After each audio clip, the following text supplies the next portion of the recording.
કાળઝાળ ગરમી અને 40 ડિગ્રી તાપમાન વચ્ચે નગરપાલિકાના પાણી ન આવતા લોકો ત્રાહિમામ। હાલ સમગ્ર રાજ્યમાં ગરમીનો પારો ખૂબ ઊંચે જઈ રહ્યો છે, જેમાં સામાન્ય છે લોકોને પાણીની ખૂબ જ વધારે જરૂર પડતી હોય છે। એવામાં જો સરકારી નળના પાણી ન આવે ત્યારે લોકોની શું હાલત થતી હોય છે તે સાફ જણાઈ આવે।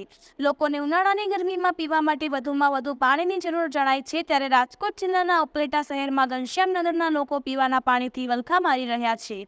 એક તો સમગ્ર ઉપલેટા શહેરમાં 4 થી 5 દિવસે પાણી વિતરણ કરવામાં આવે છે, તેમાં પણ અમુક વિસ્તારોમાં પાણી બિલકુલ આવતા ન હોવાની લોકો દ્વારા ફરિયાદો કરાઈ છે।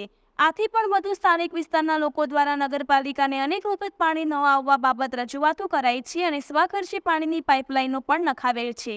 તેમ છતાં પણ ઘનશ્યામનગર વિસ્તારમાં ઘણા સમયથી પીવાનું પાણી ન આવતા લોકોમાં આક્રોશ જોવા મળ્યો છે। મારું નામ અમીબેન છે। અમે 2 મહિનાથી પાણી અમારે આવતું જ નથી, હાવ જરાય। અને પાણી વગરનું અમારે શું કરવું ને? અમારે માલઢોર પતૈસા, અમે માણા પાણી વગરના તલખી નો અમારે ઘનશ્યામનગર છે અમારે એરિયો, એમાં અમારે નથી પાણી, હાવ જરાય આવતું જ નથી પાણી। આજ 2 મહિના થયા પાણી પાણી કરી છે। હવે ઉનાળાના દી કેમ કાઢવા પાણી વિનાના? જવાબ જ નથી દેતા નગરપાલિકા વાળા હાવ જરાય। પાણી અમારે 4 દી આવે એમાંય નથી પૂગતું, પીવાનું ઘટે છે, એમાં આવતું જ નથી, લાઈનોમાં ચડતું જ નથી પાણી। ચડે તો ટાંકા ભરાય ને। હા, 3-4 વખત ગયા, જવાબ જ